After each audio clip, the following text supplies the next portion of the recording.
What about Ella? She's gone.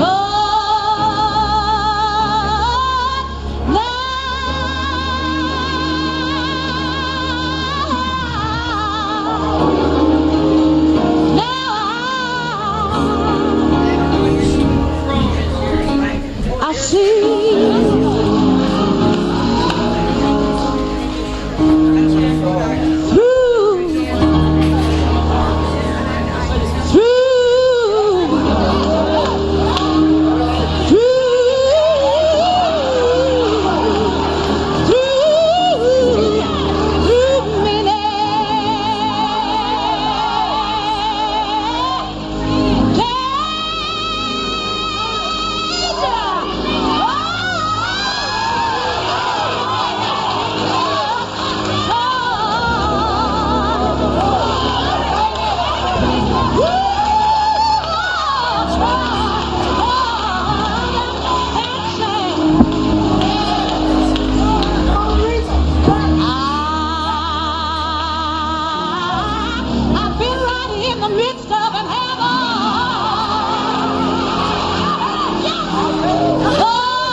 Say that same old grave. Give the proper response. They call it God's amazing. Okay. Oh, that's beautiful. It's Katie and Michael. Those are from when we were youngsters. Right? Were you in your 20s? I was. Michael was in his 30s. I have to introduce you. Amazing. Okay, 1 minute to 9, people. You don't have to worry. That's us. I'm listening to gospel in my ears. Do you have it on in the room? Okay.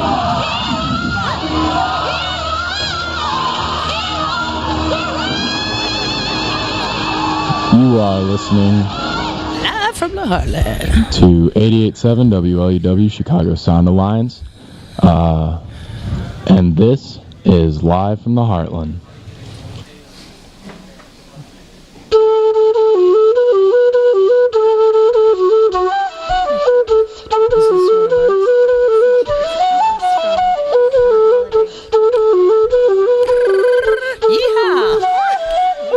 This is my soul music.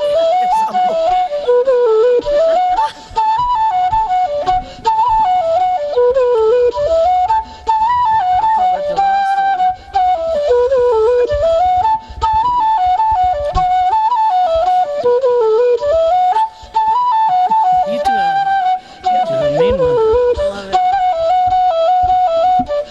What are we listening to?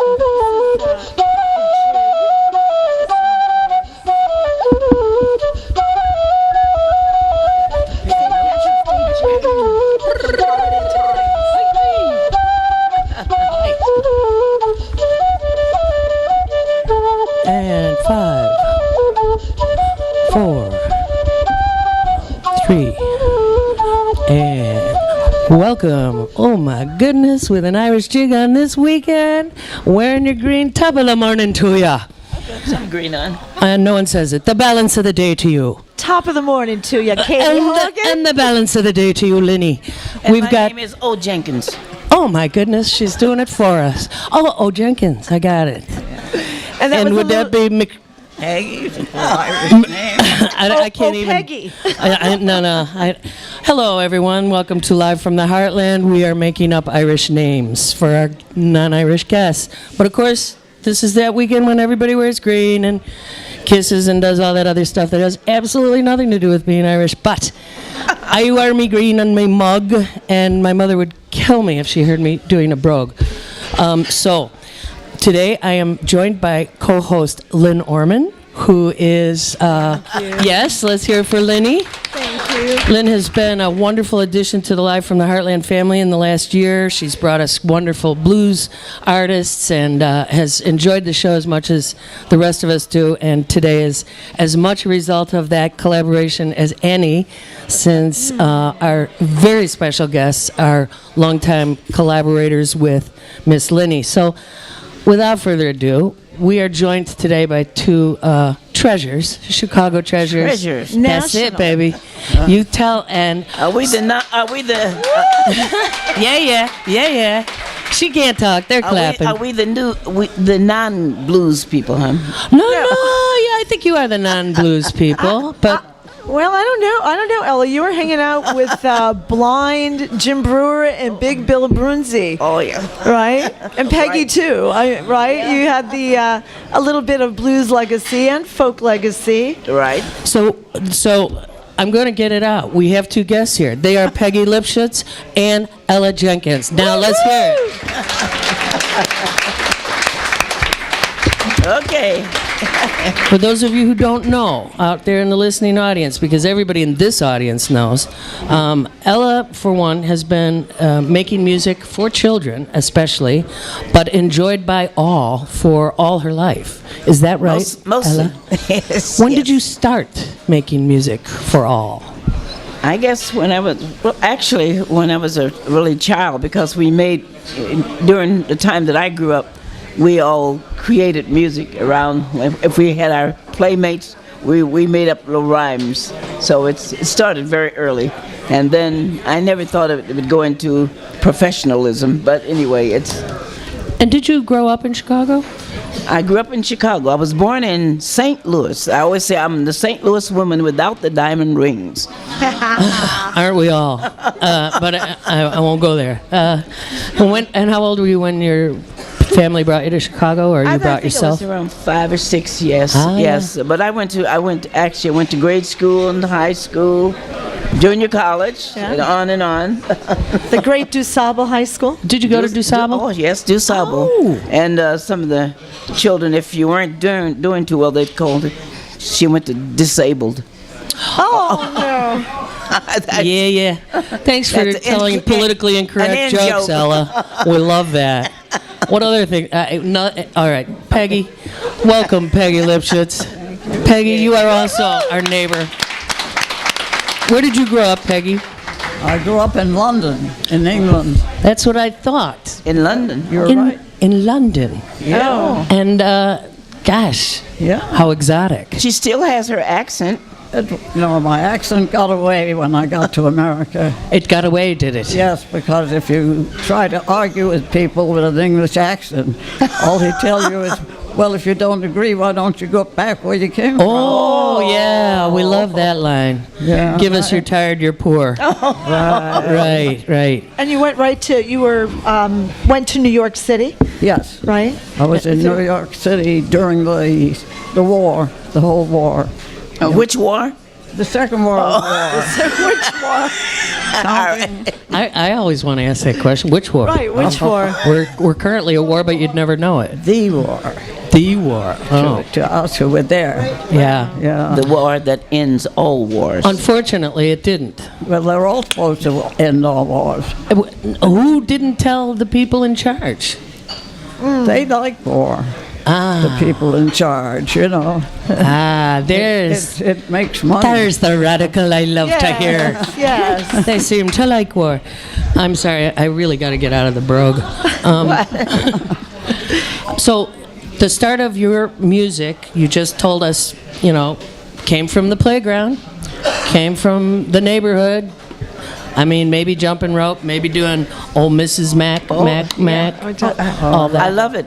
You're the first person I heard attributed to Mrs. rather than Miss. Oh, Mrs. Mac, all dressed in black. Yeah, we said Mrs. We definitely did. Oh, I see. You're Yeah, I very guess we were- very proper. Yeah, well, God knows. Us Southside Irish, we were very proper. Oh, Southside. Yeah. That reminds me of their parade.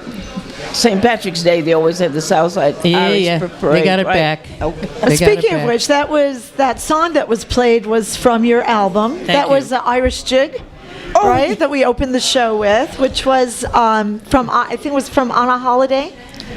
Well, you know,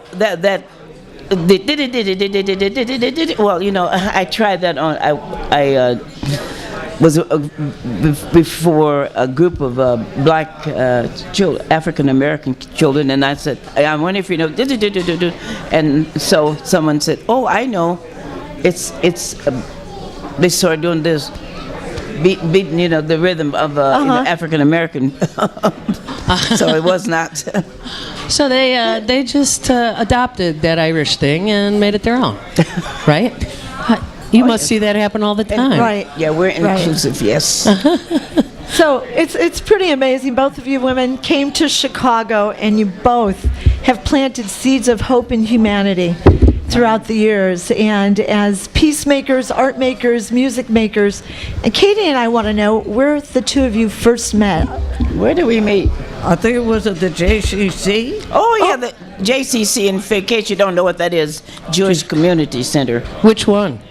Where? They have lots of them. I know. On the north side, wasn't it? It was the one on Tui. The one on two. The one on Tui, that would be the Bernard Yes. Horwitz Jason. Yeah, yeah. Oh yes. Yeah. I was JC. doing an art class in one room, and you were doing a music class. And they were trying to concentrate, but we had so many drums going that they could not. We were disturbing people, For but $15 hopefully in a good drum. way. Yeah. All right, one at a time, girls. Go ahead, Peggy. Yeah, I remember they paid us $15 to do an art class in those days. They paid you $15. Yeah. Because Peggy's art is art, and what an amazing thing that you developed, the Chalk Talk. Chalk Talks. Oh, yes. Can You want to explain that a little yeah, bit? Chalk somebody's Talks. got to explain it. Do you want to explain it, or do you want Lenny to?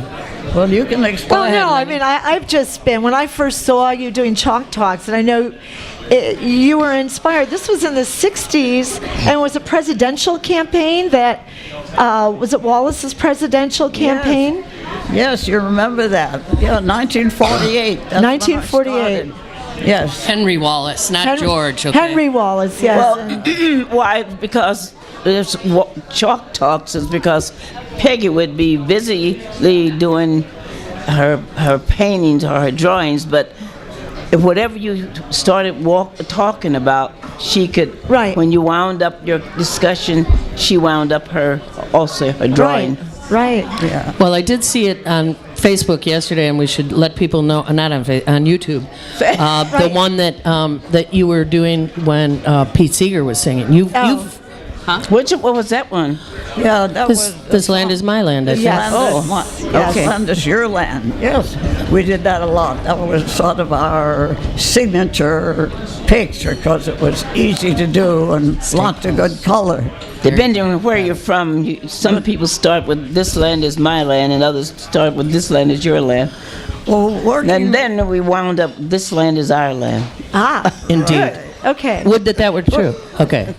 Go ahead, Peggy. I really loved working with musicians, with Eller or Rebecca Armstrong or the various people that I've worked with, because imagine going to work at 9 in the morning or getting there at 8 to set up in all these different places, and then having music play while you're working. I mean, Right. It's the best thing in the world. Pete Seeger in the documentary, Jerry, you're here in the documentary. I know that you went out to New York, and Pete Seeger is a great fan of both Ella Jenkins and Peggy Lipschutz. And in the documentary, Never Turning Back. You have that in your hand right here. Never Turning Back. The documentary on Peggy. He just talks about how amazed he is and how you were so free and able to draw as he was performing. And he said he kept wanting to do an extra verse because he wanted you to keep on drawing. And that kind of messed up the drawing, as I saw. Yeah. You want to talk about that, Peggy? Well, I have a great ending for that song.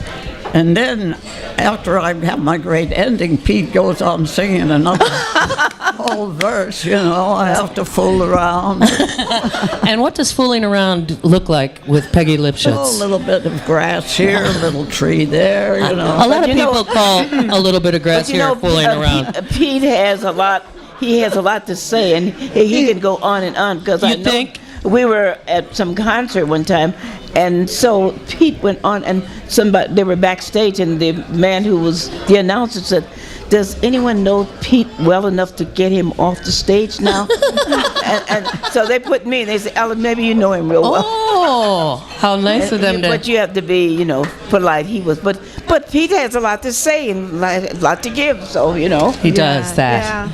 Yeah, he does. He talked about there's a song. It's a welcome song about shaking hands. That's really wonderful. And I know hands has been sort of a universal theme for both of you, right? In being able to share. And I'm wondering if you can, Ella, talk a little bit about that. Well, I used to use it when been working with the children for a long time, or with the teachers. When I get ready to say goodbye, I say, "Shake hands with friends. It's time to go, and hope I'll see you."